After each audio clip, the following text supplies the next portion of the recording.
आओ मित्रों शुरुआत करिए, आगळ વધીએ। દ્રવ્યનું તરંગ સ્વરૂપ આપણે સમજવું છે। થોડું વિચારીને વાંચીએ। દ્રવ્યનું તરંગ સ્વરૂપ એટલે શું?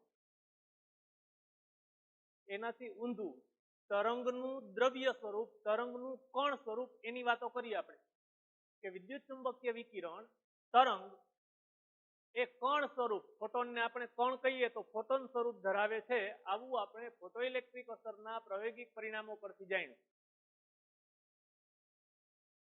એનાથી ઊંધું કોઈ દ્રવ્ય કણ, હું દ્રવ્ય કણ બોલું મિત્રો એટલે તરત જ તમને કણ એટલે શું 11માં ભણ્યા હતા એ વાત આવે, નિશ્ચિત દ્રવ્યમાન ધરાવતો બિંદુવત પદાર્થ। હવે હું તમને એમ બોલું, જેમ બોલ્યો કે વિદ્યુત ચુંબકીય વિકિરણ, તો તરત તમે તમારા મનમાં એવું ઇમેજિનેશન થયું કે તરંગ વિકિરણ। પણ હવે એમ બોલું ઇલેક્ટ્રોન, પ્રોટોન, ન્યુટ્રોન, તો તમારા મનમાં શું આવે મિત્રો? ચોક્કસ વાત છે, મેં કે તમે કે વિજ્ઞાને ઇલેક્ટ્રોન જોયા નથી, પણ આપણા મનમાં એક વાત એવી અંકિત થયેલી છે કે ઇલેક્ટ્રોન એટલે કણ, અતિ સૂક્ષ્મ કણ। ઇલેક્ટ્રોન એટલે કણ। હવે મિત્રો આપણે સમજવું છે કે આ કણ પણ, આ કણ તરંગ પ્રકૃતિ ધરાવી શકે છે। આ વાત આપણે હવેના ટોપિકમાં સમજવાના છે। એને કહેશું દ્રવ્યનું તરંગ સ્વરૂપ। દ્રવ્યનું તરંગ સ્વરૂપ। આ પ્રકાશ તરંગ સ્વરૂપ તો ધરાવે જ છે। આપણે વ્યતિકરણ, વિવર્તન, ધ્રુવીભવન આ ઘટનાઓ ભણ્યા, એમાં પ્રકાશના તરંગ સ્વરૂપની મદદથી સમજ્યા। તો હવે આપણે સમજવું ફોટોઇલેક્ટ્રિક અસરમાં સમજ્યા કે આ પ્રકાશ કણ સ્વરૂપ ધરાવે છે। એટલે કહી દીધું કે પ્રકાશ દ્વૈત સ્વરૂપ ધરાવે છે। પ્રકાશ દ્વૈત સ્વરૂપ ધરાવે છે।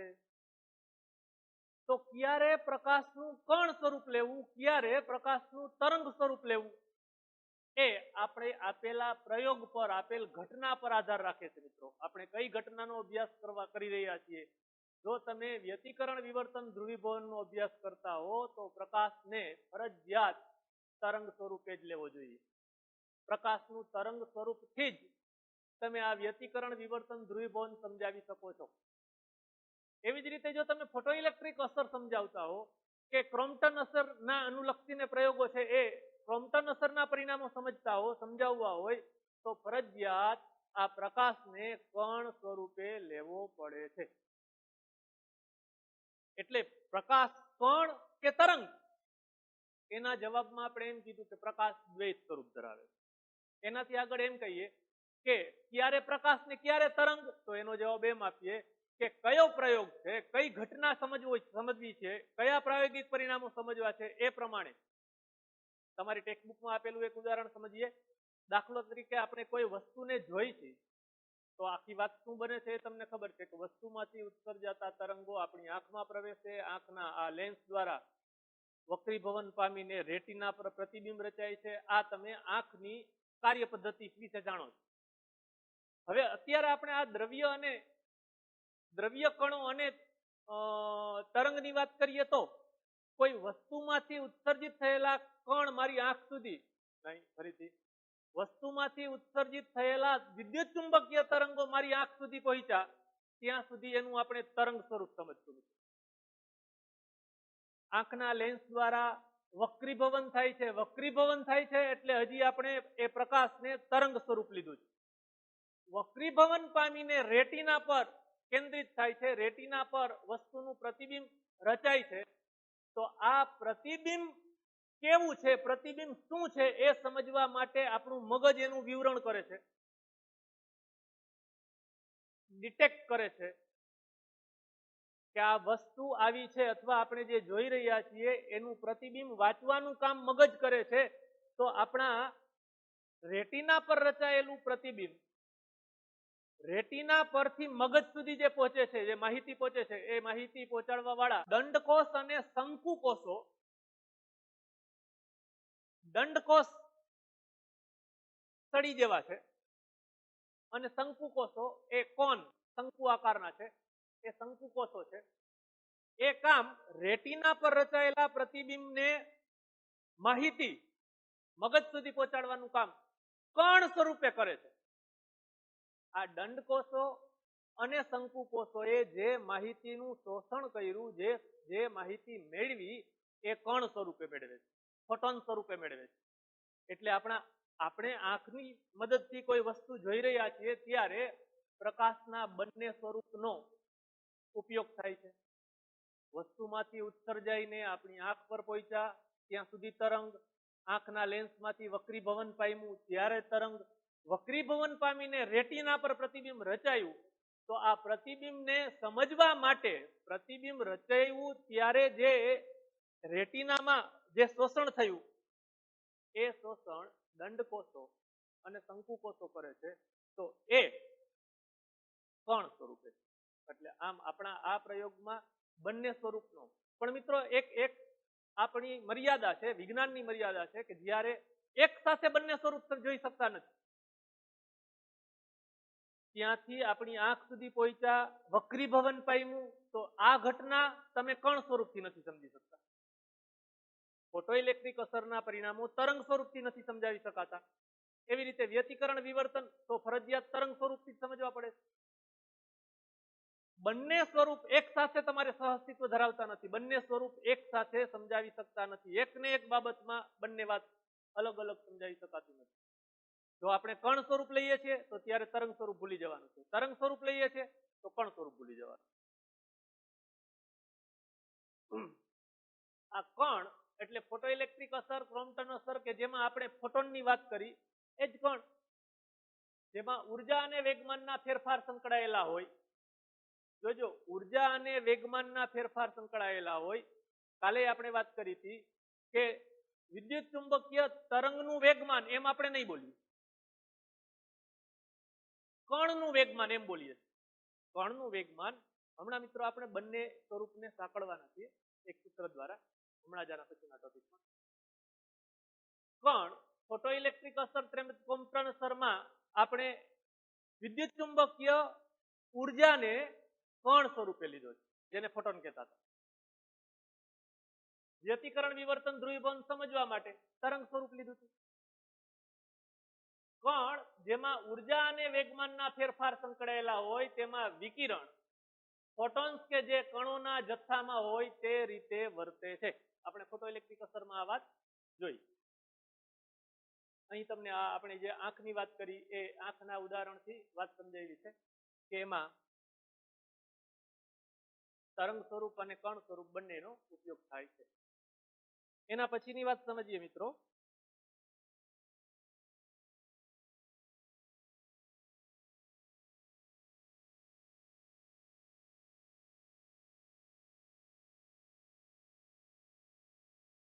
ફોટોન એટલે કે કણ અને તરંગ બંનેને સાંકળવાનું કામ દ બ્રોગલી નામના વૈજ્ઞાનિકે, લુઈસ ડી બ્રોગલી કે લુઈસ દ બ્રોગલી, આ વૈજ્ઞાનિકે વિદ્યુત ચુંબકીય તરંગો એટલે વિકિરણ, વિદ્યુત ચુંબકીય તરંગો ફોટોનના બનેલા છે.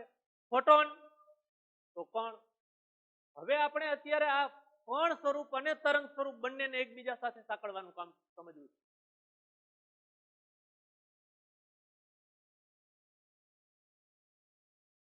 આવું આપણે સમજ્યા કે વિદ્યુત ચુંબકીય વિકિરણ કણ સ્વરૂપ ધરાવે છે.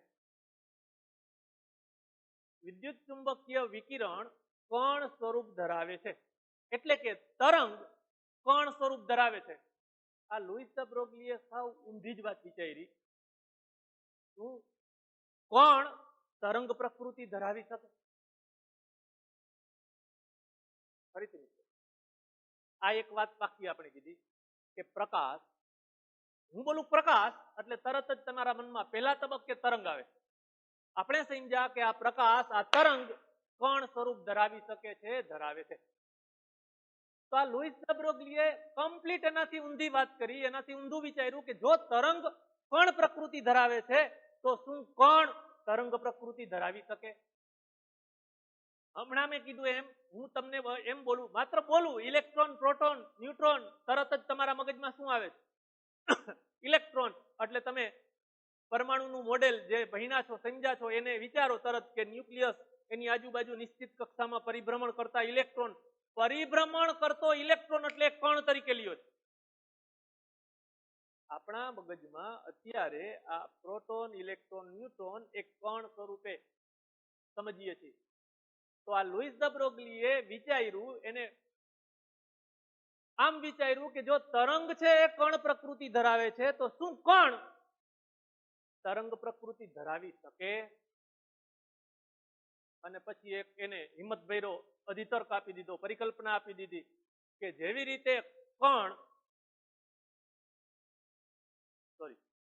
રીતે વિદ્યુત ચુંબકીય વિકિરણ કણ સ્વરૂપ ધરાવે છે એવી રીતે કણ પણ આવું તરંગ સ્વરૂપ ધરાવતો હોવો જોઈએ. મિત્રો અત્યારે હમણાં આપણે સમજશું પછી નવીન નહીં લાગે, પણ અત્યારે હું એમ બોલું કે ઇલેક્ટ્રોનની તરંગ લંબાઈ તો ચોક્કસ નવીન લાગે યાર. કેમ? તો કે આપણા મગજમાં ઇલેક્ટ્રોન કણ સ્વરૂપે અંકિત થયેલો છે. કણ સ્વરૂપે અંકિત થયેલો છે તો એને પછી તરંગ લંબાઈ ક્યાંથી? પણ મિત્રો આ લુઈસ ધ બ્રોગલીએ આવી પરિકલ્પના કરી અને એ પરિકલ્પના કરવાનું કારણ એને સમજાવ્યું કે પ્રકૃતિ સમમિતિ ધરાવે છે. જો તરંગ, પ્રકાશ બંને તરંગમાંથી કણ, તો એને એમ કીધું કે જો તરંગ કણ પ્રકૃતિ ધરાવતો હોય તો કણ તરંગ પ્રકૃતિ ધરાવતો હોવો જોઈએ. મિત્રો એનાથી આગળ પણ આ લુઈસ ધ બ્રોગલીએ એક સમીકરણ, એક સૂત્ર પણ આપ્યું કે એમ દળનો પદાર્થ v વેગથી ગતિ કરતો હોય તો એનું વેગમાન p = mv. આખા ગામને ખબર છે. હું એમ બોલું એમ દળનો પદાર્થ એટલે કણ વાત આવી ગઈ, દ્રવ્ય કણ v વેગથી ગતિ કરે છે તો એનું રેખીય વેગમાન p = mv. આ તો આપણે ક્લાસિકલ ફિઝિક્સમાં વ્યાખ્યા આપીએ છીએ જ વાત છે. પણ આ લુઈસ ધ બ્રોગલીએ એમ કીધું કે આ એમ દળનો કણ કે જે v વેગથી ગતિ કરે છે એની તરંગ લંબાઈ લેમ્બડા બરાબર h/p વેગમાન. આ સૂત્રની વાત કરું છું. એને એમ કીધું, આવું સૂત્ર આપ્યું, તરંગ લંબાઈ લેમ્બડા = h/p. માત્ર અહીં p બરાબર mv લખ્યું છે, વેગમાનની વ્યાખ્યા p બરાબર mv. જોજો મિત્રો, ખરેખર આ જબરદસ્ત વાત કહેવાય. આપણા મગજમાં જે ઇલેક્ટ્રોન કણ જ હતો એ કહી દીધું કે ઇલેક્ટ્રોન કણ તરંગ પ્રકૃતિ ધરાવી શકે. તરંગ પ્રકૃતિ ધરાવતો હોય તો એને તરંગ લંબાઈ હોય, એની તરંગ લંબાઈ આટલી હશે. આવું સૂત્ર એને કહી દીધું. આ પ્રાયોગિક સૂત્ર છે. આગળ જતા આપણે આગળના પાઠમાં એની સાબિતી પણ આપશું. પણ અત્યારે લુઈસ ધ બ્રોગલીએ આ સૂત્ર પ્રાયોગિક રીતે જ, પ્રાયોગિક સાબિતી જ આપી કે કણ, એમ દળનો કણ v વેગથી ગતિ કરતો હોય તો આ ગતિ કરે છે ત્યારે એ તરંગ સ્વભાવ ધરાવે છે અને એની તરંગ લંબાઈ લેમ્બડા આટલી છે, h/p અથવા h/mv. જોજો મિત્રો, આ સમીકરણની ડાબી બાજુ તરંગ લંબાઈ લેમ્બડા લખ્યું છે. તરંગ લંબાઈ તરંગ સ્વભાવ. જમણી બાજુ આપણે વેગમાન p, વેગમાન લખ્યું છે એટલે કણ સ્વભાવ. તરંગનું વેગમાન, તરંગને વેગમાન, જેમ અત્યાર સુધી આપણા મગજમાં આ વાત મગજમાં બેસતી નહોતી કે ઇલેક્ટ્રોનની તરંગ લંબાઈ, એવી રીતે તરંગનું વેગમાન એ વાત મગજમાં બેસતી નહોતી. કણનું વેગમાન કહીએ તો તરત જ આપણે ખબર છે. એટલે જમણી બાજુ જે h/p અથવા h/mv લખ્યું છે, એમ કઈક કણ, કઈક કણનું દળ, એનું કઈક વેગ તો એનું વેગમાન. કણ દળ આવ્યું મિત્રો, તરંગનું દળ એવું હાલે કે સારું લાગે? તરંગનું દળ એમ સારું લાગે? તરંગની તરંગ લંબાઈ સારું લાગે ભલામાં? સમય બલવાન હે નહીં પુરુષ બલવાન, કાબે અર્જુન લૂટ્યો, વહી ધનુષ વહી બાણ, સિયાવર રામચંદ્ર કી જય. કોઈનું રામ બોલો ભાઈ રામ થઈ ગયું હોય, એની નનામી બંધાતી હોય તો ત્યાં જઈને એમ ન કહેવાય શ્રી ગણેશાય નમઃ, ભગવાનનું જ નામ છે, પણ ભાઈ ત્યાં શ્રી ગણેશાય નમઃ ન હોય, ત્યાં રામ બોલો ભાઈ રામ, રામ બોલો ભાઈ રામ, રામ બોલો ભાઈ રામ, આમ જ હોય. એ જ રીતે કોઈના લગ્ન થતા હોય, ધારો કે હાર્દિકભાઈ પૈણે છે તો અહીંયા જઈને પછી શ્રી ગણેશાય નમઃ જ હોય, ત્યાં રામ બોલો ભાઈ રામ, રામ બોલો ભાઈ રામ ન ચાલે. એટલે સમયે સમયે સારું લાગે હું બોલ્યો એ ક્યાંક એનો અર્થ બધો સાખી કહેવાય.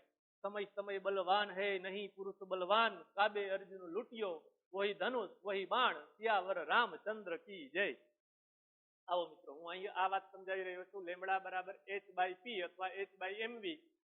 આ લેમડા છે એ તરંગ પ્રકૃતિ છે, દળ છે એ કણ પ્રકૃતિ. જો આ લુઈસ ધ બ્રોગલીએ બંને પ્રકૃતિને એક સાથે સાંકળતું સૂત્ર આપી દીધું. ડાબી બાજુ લેમડા તો તરંગ પ્રકૃતિ, જમણી બાજુ એમ અથવા તો વેગમાન તો કણ પ્રકૃતિ. આમ તરંગ પ્રકૃતિ અને કણ પ્રકૃતિને સાંકળતું આ સૂત્ર મળ્યું. આમાં h છે એ બંનેને સાંકળે છે, બંને વચ્ચેનો સંબંધ સાંકળે છે. આ h પ્લાન્કનો અચળાંક છે, જાણીએ છીએ આપણે. h પ્લાન્કનો અચળાંક છે. આ જ સમીકરણ આપણે જે ફોટોઇલેક્ટ્રિક અસરમાં ફોટોન વિશે સમજ્યા, તો આ જ સમીકરણ તમે ફોટોન માટે એટલે કે કણ, હવે ફોટોન એટલે કણ, તો ફોટોન એટલે કણ એની તરંગ લંબાઈનું સૂત્ર મેળવી શકાય છે. મેળવીએ. સાવ સહેલી વાત છે. ગઈકાલે આપણે કીધું હતું ફોટોનની લાક્ષણિકતાઓમાં ફોટોનનો વેગમાન, આ p એટલે વેગમાન, ફોટોનનું વેગમાન p = hf/c. આ f ને c/f સામે લઈ જાવ, h એમને રહેવા દઉં, p અહીં છેદમાં લાવવું તો h/p = c/f. બધાને ખબર હતી વેગ v = f લેમ્બડા, એટલે કે c બરાબર f લેમ્બડા. તો c/f એટલે લેમ્બડા. આ જ સૂત્ર મળી ગયું, લેમ્બડા બરાબર h/p. આ સૂત્રમાંથી સીધું ગણિત દેખાય છે મિત્રો. સાદું ગણિત વાત કરીએ કે કણ ભારે હોય, આ સૂત્ર ઉપરથી ખબર પડે. આ જ સૂત્ર આ છે મિત્રો. કણ ભારે હોય એટલે કે દળ વધારે હોય તો આ સૂત્રનો છેદ મોટો થયો એટલે ગુણોત્તર નાનો થશે, એની તરંગ લંબાઈ નાની થશે. એ જ રીતે ઉર્જાવાન કણ હોય, ગઈકાલે આપણે જોયું ફોટોનની ઉર્જા = hf, એટલે વધુ ઉર્જા વાળો કણ હોય, ઉર્જાવાન કણ હોય, વધુ ઉર્જા હોય તો એની આવૃત્તિ વધુ હશે. તો એ તમે અહીંથી સમજી શકો કે લેમ્બડા = c/f. જો f વધુ હશે તો આ ગુણોત્તરનો છેદ વધુ એટલે ગુણોત્તર નાનો, તરંગ લંબાઈ નાની. ટૂંકમાં તરંગ લંબાઈ આ બંને, આ સૂત્ર પરથી તમે એમ કહી શકો કે તરંગ લંબાઈ નાની તો એ કણનું દળ મોટું હશે અથવા તો એ ઉર્જાવાન કણ. ધ્યાન આપો. એક ઉદાહરણ લઈએ. ધારો કે કોઈ એક પદાર્થનું દળ 12 ગ્રામ છે, સોરી 0.12 કિલોગ્રામ છે. કોઈ એક કણનું દળ 0.12 કિલોગ્રામ લઈએ અને એનો વેગ મન પડે તો લઈ શકીએ, આપણે ટેક્સ્ટનું ઉદાહરણ લખીએ. ધારો કે 20 મીટર પ્રતિ સેકન્ડ લઈએ તો આ સૂત્રમાં એની કિંમત મૂકીએ તો લેમ્બડા બરાબર h/mv. m એટલે આપણે કીધું 0.12 કિલોગ્રામ, v એટલે 20 મીટર પ્રતિ સેકન્ડ, h એટલે પ્લાન્કનો અચળાંક, એની કિંમત મૂકીએ તો મિત્રો આપણે જોઈ શકશું કે તરંગ લંબાઈનું મૂલ્ય 2.76 × 10⁻⁴ આટલા મીટર, 10⁻⁴.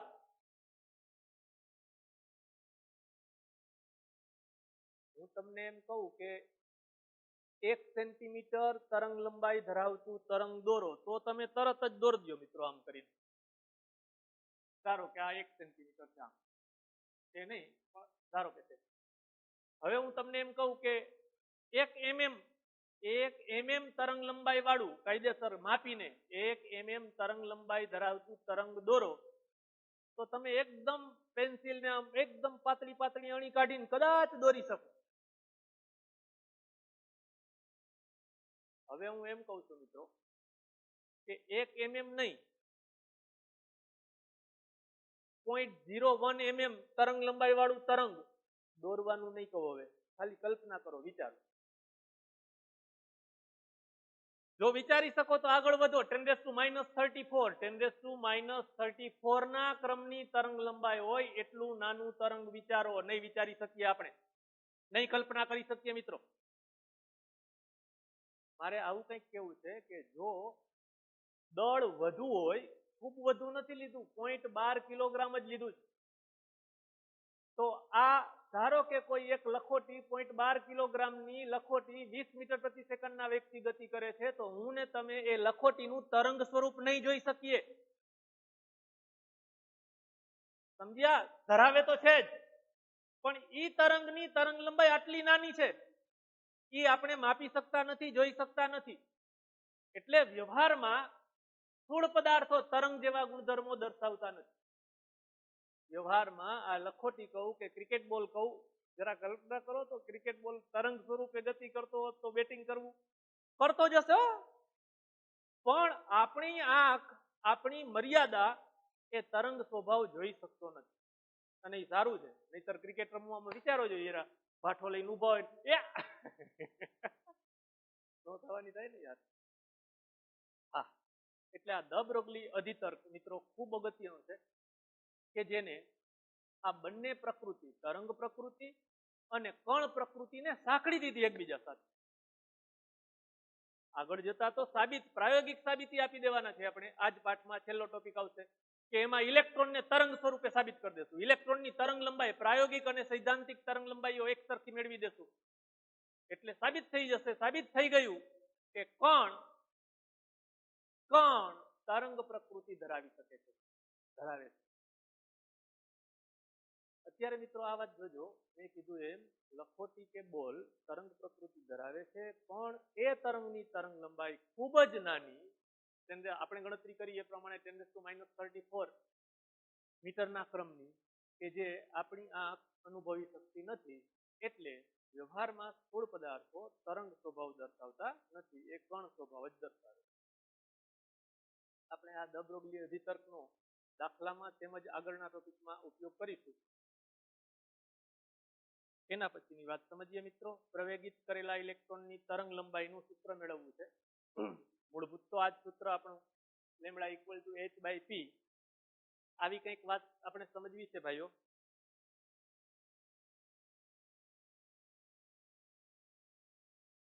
ફોટોઇલેક્ટ્રિક અસરમાં જે વાત લીધી હતી, V વોલ્ટની વોલ્ટેજની વ્યાખ્યા પ્રમાણે V વોલ્ટ એટલે V જૂલ પ્રતિ કુલમ્બ, અર્થાત 83 ના સ્વરૂપમાં એકમ વીજભાર દીઠ V જેટલી ઉર્જા, તો Q વીજભારને કેટલી આપણે કહેતા હતા VQ, લખતા હતા એ ઉર્જાને કાર્ય સ્વરૂપે W બરાબર VQ. મિત્રો આ વાત હજી એકવાર સમજાવું. ધારો કે આ એક અવરોધ છે, આ એક બેટરી છે. સપોઝ V વોલ્ટની બેટરી છે. હું આમ સમજાવું કે V વોલ્ટ એટલે V જૂલ પ્રતિ કુલમ. V વોલ્ટ એટલે V જૂલ પ્રતિ કુલમ. એનો અર્થ એકમ વીજભાર દીઠ V જૂલ જેટલી ઉર્જા મેળવે છે.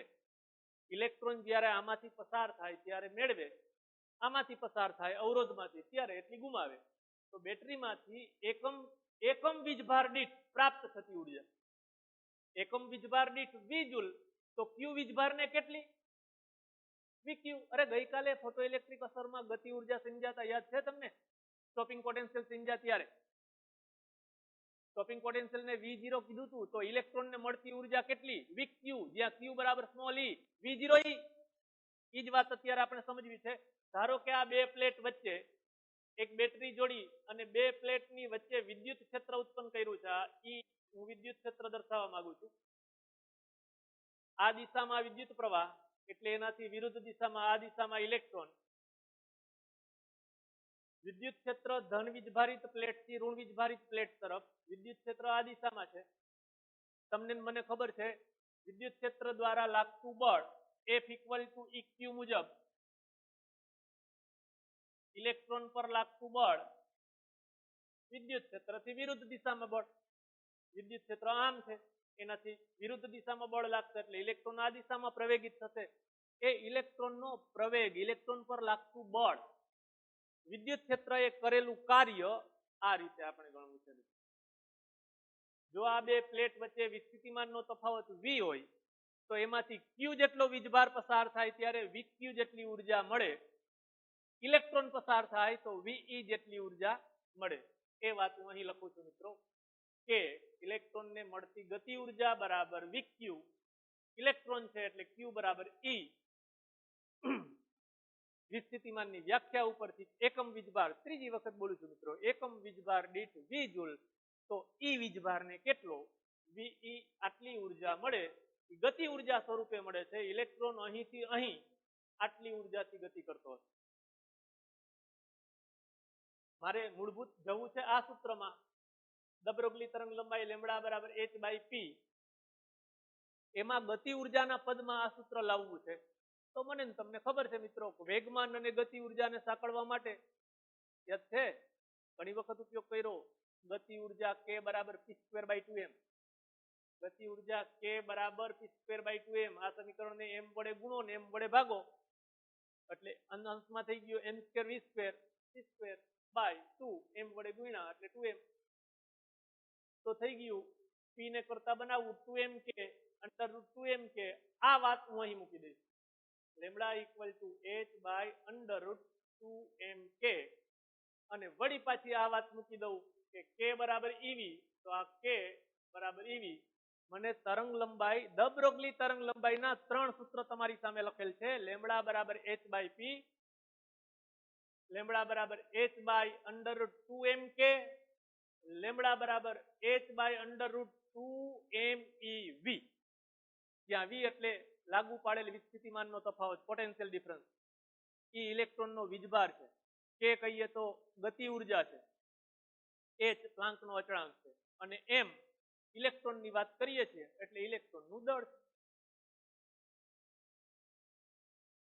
કોઈ એક ઉદાહરણ આપીએ, આપણી બુકમાં આપ્યું છે એ જ લઈએ કે જો આમાં આ સૂત્રમાં h ની કિંમત મૂકીએ, બગડાની કિંમત 2 મૂકીએ, m એટલે ઇલેક્ટ્રોનનું દળ મૂકીએ અને ઇલેક્ટ્રોનનો વીજભાર મૂકીએ, તો કેપિટલ V પોટેન્શિયલ ડિફરન્સ સિવાયની બધી રાશિની કિંમત મૂકી અને આ સૂત્ર આવું મળે છે.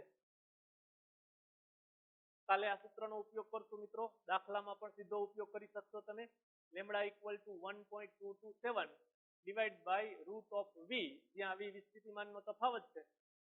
એટલા વીજ સ્થિતિમાનથી ઇલેક્ટ્રોનને પ્રવેગિત કર્યો છે એમ બોલાય, એટલા વીજ સ્થિતિમાનથી ઇલેક્ટ્રોનને પ્રવેગિત કર્યો છે.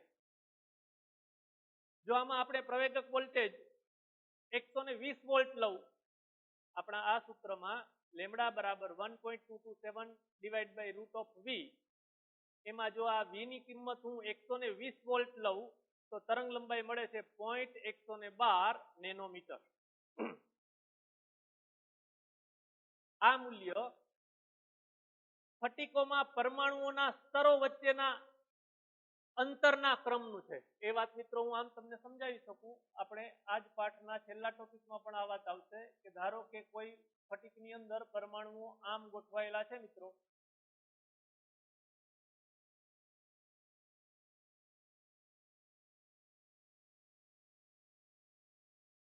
એમાંથી હું એક તરંગની વાત કરું, જોજો જાણવા જેવું છે ભાઈ. આમ આવું તરંગ દોરું છું, જુઓ આ તરંગનું આ શૃંગ વર્ગ શૃંગ, તો આ મેં અત્યારે બતાવ્યું એ બે શૃંગ વચ્ચેનું અંતર થયું એટલે કે તરંગ લંબાઈ, કે જે આ બે સ્તર વચ્ચેનું અંતર છે ભાઈ. એટલે આપણે આ જે મૂલ્ય મળ્યું તરંગ લંબાઈનું મૂલ્ય 0.112 નેનોમીટર, આ મૂલ્ય સ્ફટિકના બે પરમાણુઓ વચ્ચેના અંતરના ક્રમનું છે. હા મિત્રો, દાખલામાં આપણે આ ધ બ્રોગલી તરંગ લંબાઈ મેળવવા માટે પહેલું સૂત્ર lambda equal to h by p, બીજું સૂત્ર p બરાબર mv મૂકી દો, ત્રીજું સૂત્ર ગતિ ઉર્જા લાવવું હોય તો lambda equal to h by under root 2m k, અને જો વિસ્થિતિમાનના તફાવતના સ્વરૂપમાં જોતું હોય તો લેમડા બરાબર h છેદમાં 2m ev. આ જુદા જુદા દાખલાઓમાં કઈ માહિતી આપી છે અને કઈ માહિતી માંગી છે એના અનુરૂપ આ ચારમાંથી જરૂરિયાત મુજબ જે તે સૂત્રનો ઉપયોગ કરીશું. હા, એનાથી આગળની વાત મિત્રો બહુ અગત્યનું, હાઇઝનબર્ગનો અનિશ્ચિતતાનો સિદ્ધાંત. એવી વિચિત્ર વાત છે મિત્રો, બરાબર ધ્યાન આપો તો જ ટપો પડશે.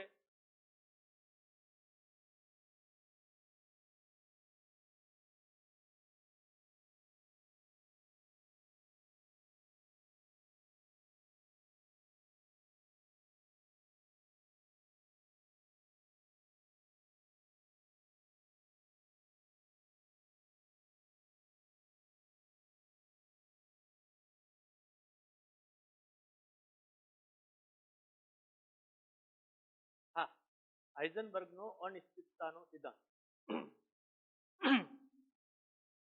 સતત આપણી આ 10-12 મિનિટ અહીં ધ્યાન આપશો તો જ સમજાશે, નહીતર કઈ જ મેળ પડશે નહીં. એમ લાગશે કે હમણાં આમ કહેતા હતા ને વળી આમ કહે, એમાં સાચું શું? એટલે જેને અનિશ્ચિતતા કહી દઈએ. જોઈએ, જુઓ મિત્રો, મસ્ત એટલે મસ્ત વાતો છે. આપણે આવી કઈક વાત કરી કે ઇલેક્ટ્રોનને તરંગ સ્વરૂપે રજૂ કરી શકાય છે. ઇલેક્ટ્રોન એટલે કણ ને તરંગ સ્વરૂપે રજૂ કરી શકાય છે. એને આપણે તરંગ લંબાઈ લેમ્બડાની વાત કરી કે લેમ્બડા ઇક્વલ ટુ h/p. હાઇઝનબર્ગે આ બાબતમાં જરા આગળ વાત ચલાવી. હાઇઝનબર્ગના અનિશ્ચિતતાના સ્વરૂપ એનું સમીકરણ સ્વરૂપે ડેલ્ટા x સમજાવું છું. Delta x into delta p બરાબર h કટ. આ લખ્યું છે એને મિત્રો વાંચશું h કટ અથવા h ક્રોસ. h કટ એટલે h/2π. h કટ અથવા h ક્રોસ એટલે h/2π. h પ્લાન્કનું અચળાંક છે. આ જ સમીકરણને વધુ ઊંડાણપૂર્વક લેવા જઈએ, ઊંડાણપૂર્વકની ગણતરી સાથે આ સમીકરણને આમ દર્શાવે છે. Delta x into delta p is greater than or equal to h/2. આપણે આનાથી આગળ વધશું. Delta x into delta p બરાબર h cut h cross. Delta x એટલે શું? જુઓ મિત્રો, આજ સમજવાની વાત છે. ડેલ્ટા x એટલે શું? એમ કહું કે આટલા વિસ્તારમાં ઇલેક્ટ્રોન હોવાની સંભાવના છે. આપણે ઇલેક્ટ્રોનને પકડી શકતા નથી કે આ ન્યુક્લિયસની આસપાસ ઇલેક્ટ્રોન પરિભ્રમણ કરે છે. આર્યો અહીંયા પકડાઈ ગયો, થાપો. ના મિત્રો, ઇલેક્ટ્રોનનું એક્ઝેક્ટ સ્થાન નક્કી કરી શકતા નથી. ઇલેક્ટ્રોનનું સ્થાન નક્કી કરી શકતા નથી એટલે એના સ્થાનમાં અનિશ્ચિતતા છે, કંઈક વિભાગ છે, કંઈક ગાળો છે. આટલા વિસ્તારમાં ઇલેક્ટ્રોન હોય એ ડેલ્ટા x. તો ડેલ્ટા p એટલે શું? ડેલ્ટા p એટલે વેગમાનની અનિશ્ચિતતા. જાણવા જેવી વાત. વેગમાનની અનિશ્ચિતતા, જો તમે એનું પાક્કું વેગમાન કહી દો કે p બરાબર mv, એનું વેગમાન આટલું છે, આટલા કિલોગ્રામ મીટર પ્રતિ સેકન્ડ. જો વેગમાન એક્ઝેક્ટ કહી શકો તો વેગમાનની અનિશ્ચિતતા શૂન્ય થઈ ગઈ. તો ડેલ્ટા p શૂન્ય થાય. સમજો, આવું તો પાક્કું દેખાય છે કે જો આમાં ડેલ્ટા x શૂન્ય, એને હું સામે લઈ જાઉં એટલે 1/0 અથવા h કટ છેદમાં 0 અવ્યાખ્યાયિત થઈ ગયું ભાઈ. છેદમાં 0 અવ્યાખ્યાયિત, ગણિત ના પાડે. જો આ ડેલ્ટા x શૂન્ય તો ડેલ્ટા p બરાબર અવ્યાખ્યાયિત થઈ ગયું. એનાથી ઊંધું, જો ડેલ્ટા p શૂન્ય તો ડેલ્ટા x અનિશ્ચિત થઈ ગયું, અવ્યાખ્યાયિત થઈ ગયું.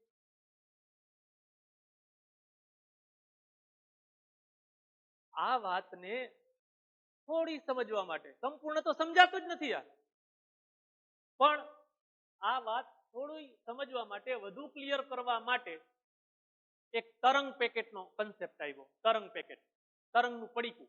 એક કરતા ઝાઝા તરંગો ભેગા કરી એનું પરિણામી તરંગ મળશે, એને તરંગ પેકેટ કહેશું. એવું બધું શું કામ કરવું છે એ સાંભળો તો ખરા યાર. 5-7 મિનિટ તો મને સાંભળો, સમજાઈ જશે. બરાબર ધ્યાન આપો. ધારો કે મેં આવા 7 તરંગો લીધા. એ તરંગો જુદી જુદી અને નજીકની તરંગ લંબાઈ વાળા તરંગો છે. એ બધા તરંગોની તરંગ લંબાઈ જુદી જુદી છે, પણ નજીકની તરંગ લંબાઈ છે. એવા એ 2 કરતા વધારે, મેં 7 લીધા છે, બાકી ઘણા બધા હોઈ શકે. આવા ઘણા તરંગોને એકબીજા પર સંપાત કર્યો તો એનું પરિણામી તરંગ આવું મળ્યું, સંપાતપણાના નિયમ પ્રમાણે. જો મેં એક લીટી ખાલી અહીં દોરી રાખી છે કે આ બિંદુ એવું છે, આ બિંદુ એવું છે, આ લાઈન પરના બિંદુઓ દરેક તરંગના શૃંગ છે. જો આ લાઈન પરના દરેક બિંદુ શૃંગ દર્શાવે છે. આકૃતિમાં જુઓ, આ પહેલા તરંગનો શૃંગ અહીં છે, આ બીજાનું શૃંગ અહીં છે, આ ત્રીજા તરંગનું શૃંગ અહીં છે, આ ચોથા તરંગનું શૃંગ છે, આ 5મા તરંગ, 6થા તરંગ, 7મા તરંગનું, અને આ તરંગ પેકેટનું મહત્તમ સ્થાનાંતર ત્યાં છે, શૃંગ છે. જુઓ, મને ખબર છે યાર, તમારા મનમાં થાય છે આ હાથ નહીં 15 તરંગ લઈ લ્યો તો એમને કઈ સમજાણું નહીં. મેં હજી કઈ સમજાયું જ નથી. શું સમજાય? ધ્યાન આપો. હવે ધ્યાન આપો મિત્રો, હવે સમજાવો. ધારો કે કોઈ એક ઇલેક્ટ્રોનને રજૂ કરતું તરંગ, પેલા હું આ લઉં છું, આવું હાર્મોનિક તરંગ. ધારો કે કોઈ એક તરંગ, એક કણને, એક ઇલેક્ટ્રોનને રજૂ કરતું તરંગ આ હાર્મોનિક તરંગ છે. તો હવે હું તમને પૂછું કે વિજ્ઞાનને પૂછીએ કે આમાં ઇલેક્ટ્રોન ક્યાં હશે, તો આમાં ઇલેક્ટ્રોન હોવાની સંભાવના સંપૂર્ણ અનિશ્ચિત થઈ જાય છે. આ બાજુ માઇનસ ઇન્ફાઇનાઇટ થી પ્લસ ઇન્ફાઇનાઇટ ડેલ્ટા એક્સ અનિશ્ચિત થઈ ગયું. એનું સ્થાન સંપૂર્ણ અનિશ્ચિત થઈ ગયું. જોજો, સ્થાન અનિશ્ચિત થઈ ગયું છે, તરંગ લંબાઈ નિશ્ચિત થઈ ગઈ. આમાં તમે તરંગ લંબાઈ ગણી શકો છો, એક્ઝેક્ટ એક મૂલ્ય મળી જાય છે. તરંગ લંબાઈનું એક પાક્કું મૂલ્ય મળી જાય છે. એટલે લેમડા બરાબર h/p માં તરંગ લંબાઈ પાક્કું મળે છે. તો આપણું સૂત્ર લેમડા બરાબર h/p મુજબ વેગમાન પાક્કું મળી ગયું. વેગમાન એક્ઝેક્ટ મળી ગયું, વેગમાન પાક્કું મળી ગયું, તો ડેલ્ટા પી શૂન્ય થઈ ગયું. પણ જોયું આ વાત હવે તમારા મગજમાં બેસે કે ડેલ્ટા પી શૂન્ય થયું. આ તરંગ માટે તરંગ લંબાઈ નિશ્ચિત થઈ જવાના કારણે વેગમાન નિશ્ચિત થઈ ગઈ. વેગમાન કોઈક એક મૂલ્ય મળી ગયું એટલે ડેલ્ટા પી શૂન્ય થઈ ગયું. વેગમાનનું એક ચોક્કસ મૂલ્ય મળે એટલે વેગમાનની અનિશ્ચિતતા શૂન્ય થઈ ગઈ. વેગમાનની અનિશ્ચિતતા શૂન્ય, તો એનું સ્થાન સંપૂર્ણ અનિશ્ચિત થઈ ગયું મિત્રો. માઇનસ ઇન્ફાઇનાઇટ થી પ્લસ ઇન્ફાઇનાઇટ. ખબર પડી તમને? તમે આવું આમ કહી શકતા નથી, આમ લઈ શકતા નથી કે ઇલેક્ટ્રોનને રજૂ કરતું આ તરંગ બરાબર છે. આવું હાર્મોનિક તરંગ વડે ઇલેક્ટ્રોનને રજૂ કરી શકાય, આ વાત સંપૂર્ણ બરાબર નથી. એટલે કે જો આમ હોય તો એનું સ્થાન સંપૂર્ણ અનિશ્ચિત થઈ જાય છે. માઇનસ ઇન્ફાઇનાઇટ થી પ્લસ ઇન્ફાઇનાઇટ ગમે તે.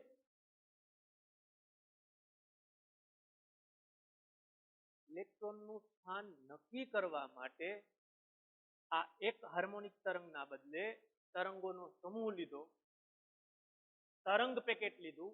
જુઓ, આમાં કરતા આ હાર્મોનિક તરંગ કરતા આ તરંગ પેકેટમાં થોડું અલગ દેખાય. એક સીધી ઉડીન આંખે વળગે એવી પહેલી વાત, આમાં તરંગ લંબાઈ નિશ્ચિત, આમાં તરંગ લંબાઈ નિશ્ચિત નથી. જોજો, આમાં આ તરંગની તરંગ લંબાઈ, આ તરંગની તરંગ લંબાઈ, આ તરંગની તરંગ લંબાઈ, આ તરંગની તરંગ લંબાઈ નિશ્ચિત નથી, બદલતી જાય છે. તરંગ લંબાઈ બદલતી જાય છે એટલે આ સૂત્ર પ્રમાણે વેગમાન બદલાતું જાય છે. અર્થાત વેગમાન અનિશ્ચિત થયું. આમાં વેગમાન સંપૂર્ણ નિશ્ચિત હતું એટલે ડેલ્ટા પી શૂન્ય હતું, એના બદલે કંઈક ડેલ્ટા પી મળ્યું.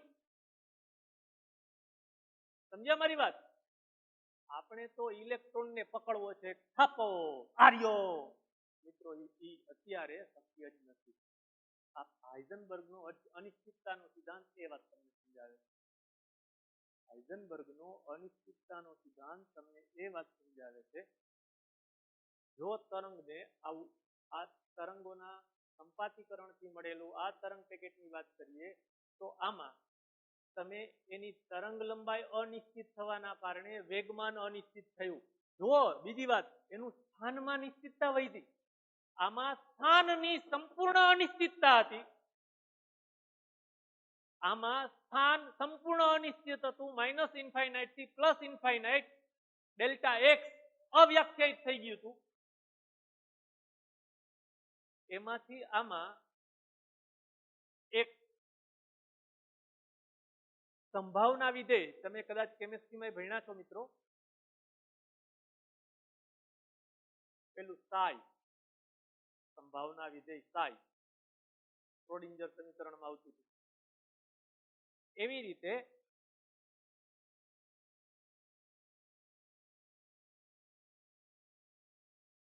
બોર્ન નામના વૈજ્ઞાનિકે બોર્નના સંભાવનાત્મક અર્થઘટન મુજબ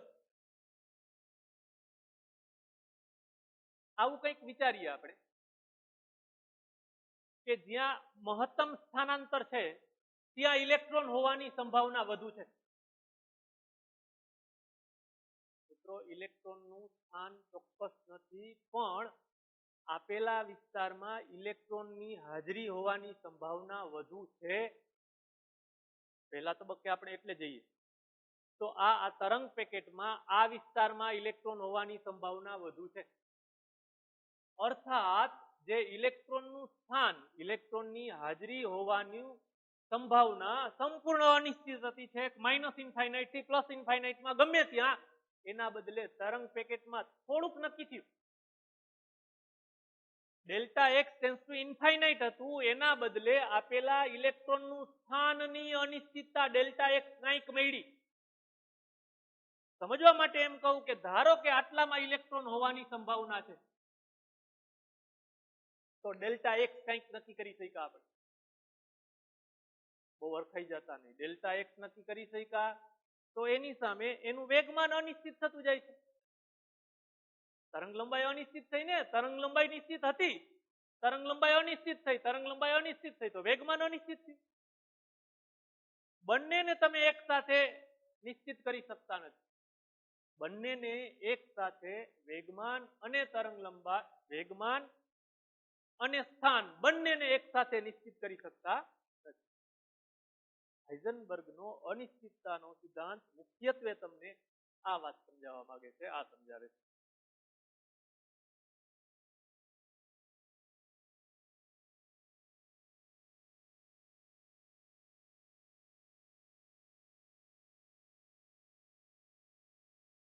એટલે આ તરંગ પેકેટમાંથી આપણે આ વાત સમજ્યા.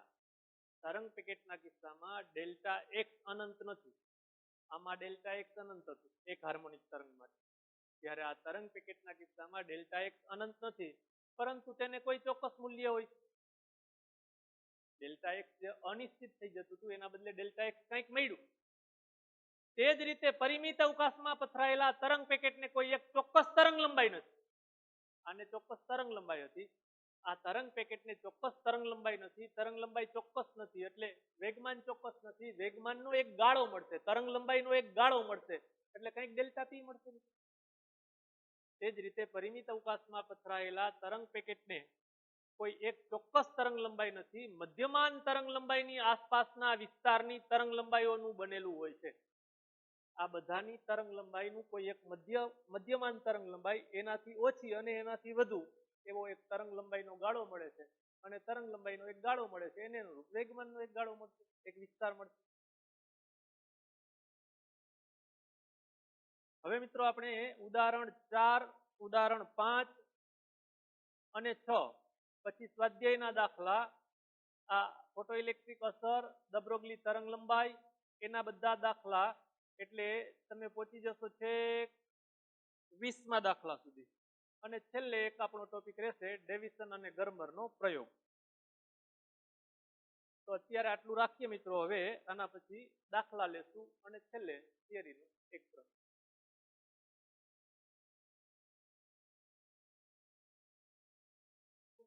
હવે આપણે થિયરીમાં એક ટોપિક બાકી રહેશે, ડેવિસન ગર્મરનો પ્રયોગ. એની પહેલા ટેક્સ્ટબુકના ક્રમમાં આવે છે એ 4, 5, 6, 7 ઉદાહરણ જોઈ લઈએ. પહેલા ઉદાહરણ છે મિત્રો,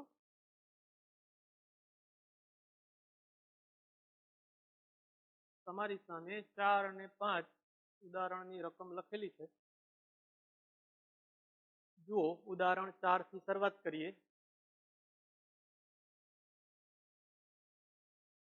ઉદાહરણ 4 માં બે પ્રશ્નો પૂછ્યા છે.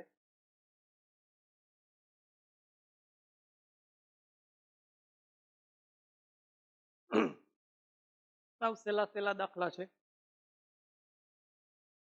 ન ગણાવું તો ચાલે, ફટાફટ પૂરા કરીએ. એક પેલા કણ તરીકે ઇલેક્ટ્રોન છે,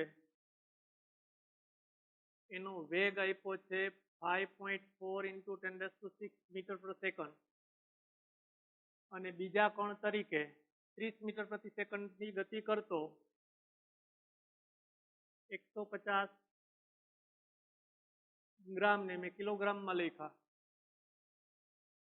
એનો વેગ આપ્યો છે તમને 30 મીટર પ્રતિ સેકન્ડ.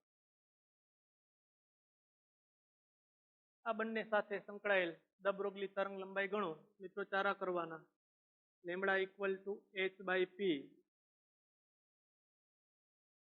તો લેમ્બડા 1 એટલે કે ઇલેક્ટ્રોન સાથે સંકળાયેલ દ બ્રોગલી તરંગ લંબાઈ h/m into V1 me into V1 મિત્રો એ જ રીતે આની તરંગ લંબાઈ λ2 equal to h/m2 V2. હવે આ ત્રણેય કિંમતો એ જ રીતે આ ત્રણેય કિંમતો આપણે જાણીએ છીએ આપી છે બંનેની તરંગ લંબાઈ મળશે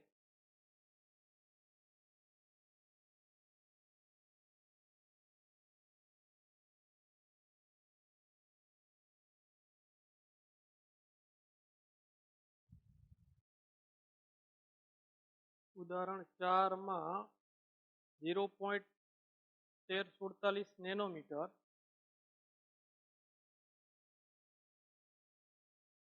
અને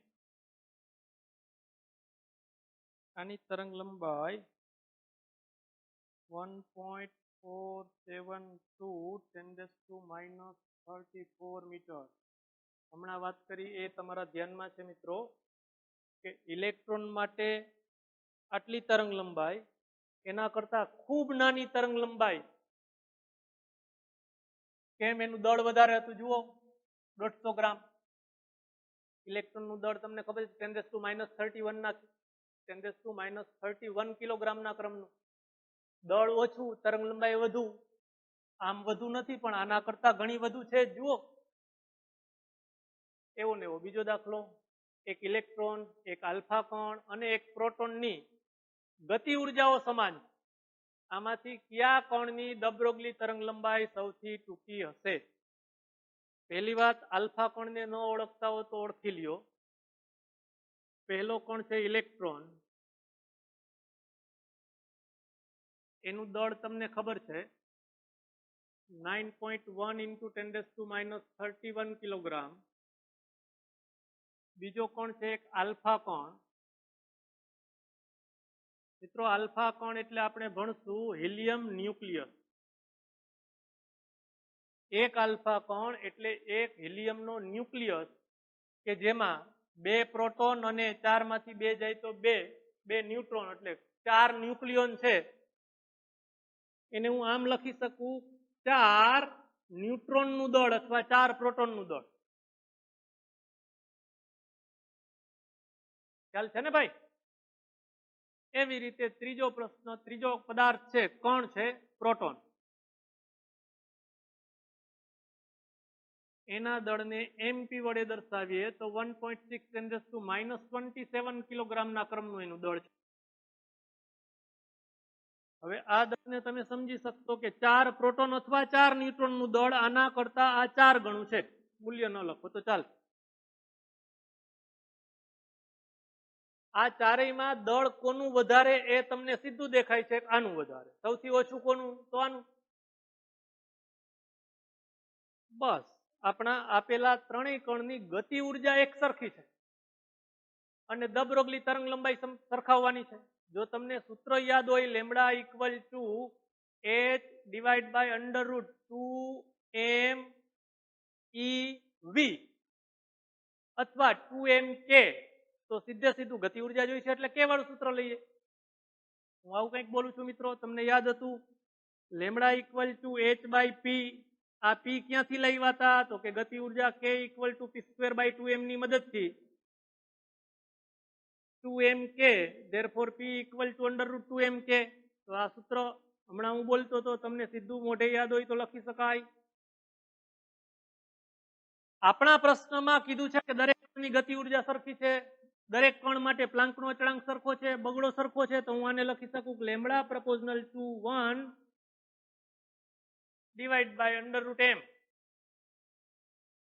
તરંગ લંબાઈ આપેલા કણના દળના વર્ગમૂળના વ્યસ્ત પ્રમાણમાં છે સાવ ગુજરાતીમાં દળ ઓછું તો તરંગ લંબાઈ વધુ તો આ ત્રણમાં દળ ઓછું કોનું છે ઇલેક્ટ્રોનનું તો ઇલેક્ટ્રોનની દ બ્રોગલી તરંગ લંબાઈ વધુમાં વધુ હશે અને આલ્ફા કણની દ બ્રોગલી તરંગ લંબાઈ ટૂંકામાં ટૂંકી હશે મૂળ વાત આ એના ઉપરથી દળ સાથેનો સંબંધ લીધો ત્રણેય કણની ગતિ ઉર્જા સમાન તમને આપી છે એટલે એના પછી એટલે છઠ્ઠો દાખલો ગણીએ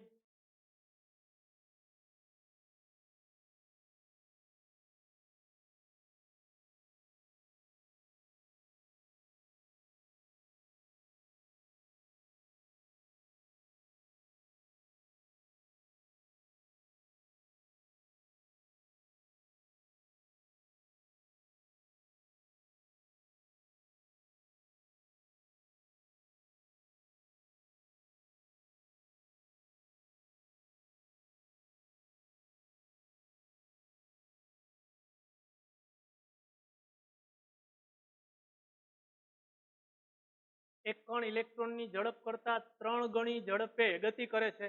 હું આમ લખી શકું મિત્રો, ઇલેક્ટ્રોનની ઝડપ કરતા 3 ગણી ઝડપ, આમ કહું કણને 1 વડે દર્શાવું, ઇલેક્ટ્રોનને 2 વડે દર્શાવું તો ઇલેક્ટ્રોનની ઝડપ v1, ખોટું બોલ્યો મિત્રો, કણને પાર્ટિકલ કહી દઈ, ચાલો ભૂલ જ ન થાય. એક કણની ઝડપ, એક કણ ઇલેક્ટ્રોનની ઝડપ કરતા 3 ગણી ઝડપથી ગતિ કરે છે. કણ અને ઇલેક્ટ્રોનની દ બ્રોગલી તરંગ લંબાઈનો ગુણોત્તર, કણ અને ઇલેક્ટ્રોનની દ બ્રોગલી તરંગ લંબાઈનો ગુણોત્તર 1.813 10⁻⁴ છે. કણનું દ્રવ્યમાન શોધો. કણનું દ્રવ્યમાન m પાર્ટિકલ અને એના દળ પરથી આપણે નક્કી કરશું કે કયો કણ હશે, કેવા ક્રમનું એનું દળ મળે છે એના ઉપરથી મિત્રો આપણે નક્કી કરીશું. તો દ બ્રોગલી તરંગ લંબાઈ લેમડા ઇક્વલ ટુ h/p, આ સૂત્ર હું બંને માટે લાગુ પાડું તો આમ લખી શકું મિત્રો કે lambda particle lambda electron equal to h by દળ આપ્યા છે એટલે આપણે દળ અને વેગ, તો આ p ને લખું છું હું, જો આ p વેગમાન છે, આ p પાર્ટિકલ છે, તો m અત્યારે વાત લખી રહ્યો છું હું પાર્ટિકલ માટે, તો mv ડિવાઈડ બાય છેદ અંશ કરીને જ લખું છું m electron v electron h અટકાઈ ગયા. જોજો મિત્રો તમને આ ગુણોત્તર સીધો આપ્યો છે.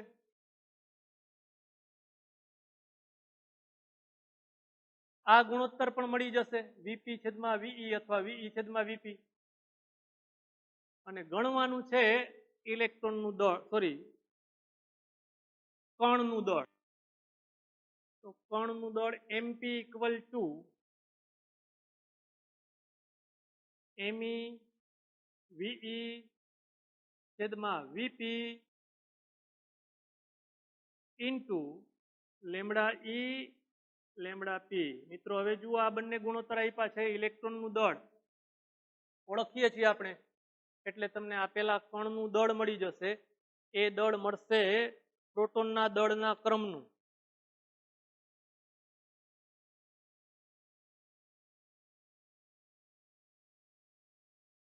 (1.673) into 10⁻⁻27 કિલોગ્રામ. તમને યાદ હોવું જોઈએ મિત્રો કે જે દળ ઇલેક્ટ્રોનના દળના પ્રોટોન અથવા ન્યુટ્રોનના ક્રમનું દળ છે. તમારો પ્રશ્ન હતો કે આ કણનું દ્રવ્યમાન શોધો, આટલું, આ કયો કણ હશે? તો આ કણ પ્રોટોન કે ન્યુટ્રોન હોઈ શકે. એના પછીનો દાખલો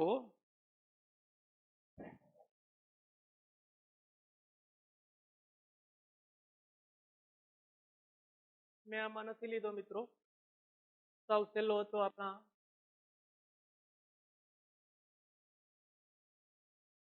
આમ કે છે 100 વોલ્ટ વિદ્યુત સ્થિતિમાનના તફાવત હેઠળથી પ્રવેગિત કરેલા ઇલેક્ટ્રોન સાથે સંકળાયેલ દ બ્રોગલી તરંગ લંબાઈ ગણો.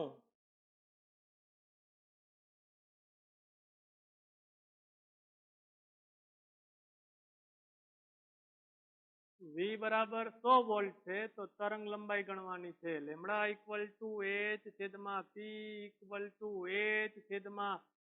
h/mv equal to h/√2mk equal to h/√2mev.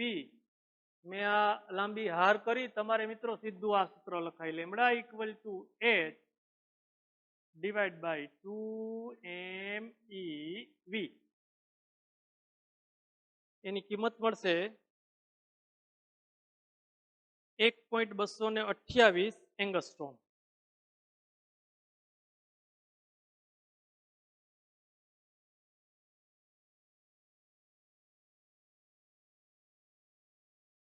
હા મિત્રો, હવે આપણે આગળ સ્વાધ્યાયના દાખલા જોવા છે.